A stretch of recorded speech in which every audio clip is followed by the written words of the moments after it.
Bishing na pichu hello bud la amali malo in sandam tunin at ho thai le ngan tu thai silo amma zing shata thai bil ba leyen tui pal kai lai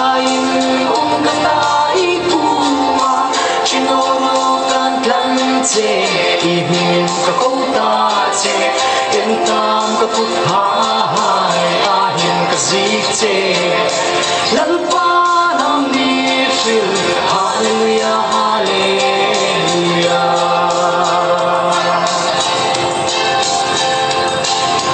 Krista atlamu nga ay nadi kovela hinrin min ay ai phê na lam pui lang sa bin la khum kham mu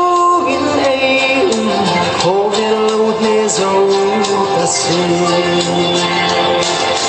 tui pal kai lai ta tai pu ma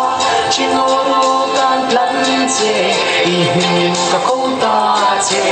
em tam ka put hai a hin ka zik che lalpa nam ni fil hallelujah hallelujah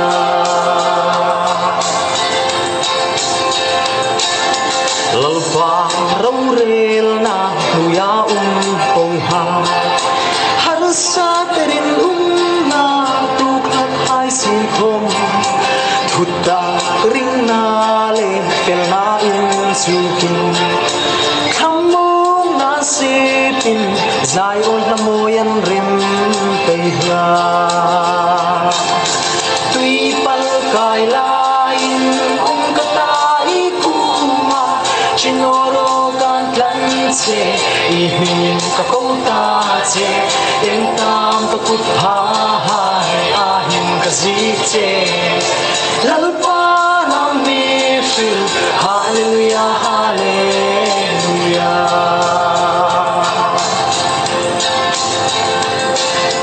khung te trinh trăng lim na ri hai re in sum ku le len rum no hai sin khum vana tim seng lo sum ku tam ka nei malin ka no mana mi pui jing la tui pal kai lai ka tai kuma chinoro kan tlan che ihim ka kota che em tam ka put hai ahim ka zik che lalpa nam ni fil hallelujah hallelujah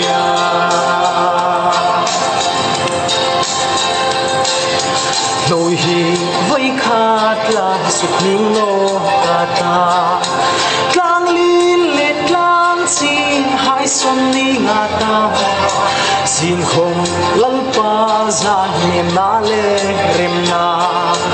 Thut lung chung cây mi phê mang sân lai phim shim nô ni Tuy pal kai lai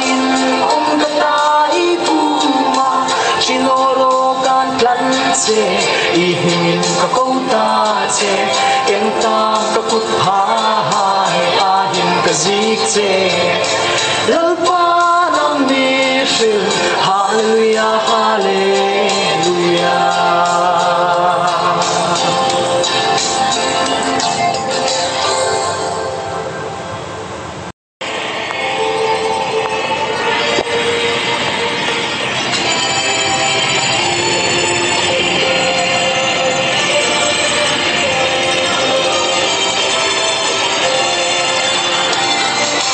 Bishing na pichu hello bud la amali malo in sandam tunin at ho thai le ngan tu thai silo amma zing shata thai bil ba leyen suy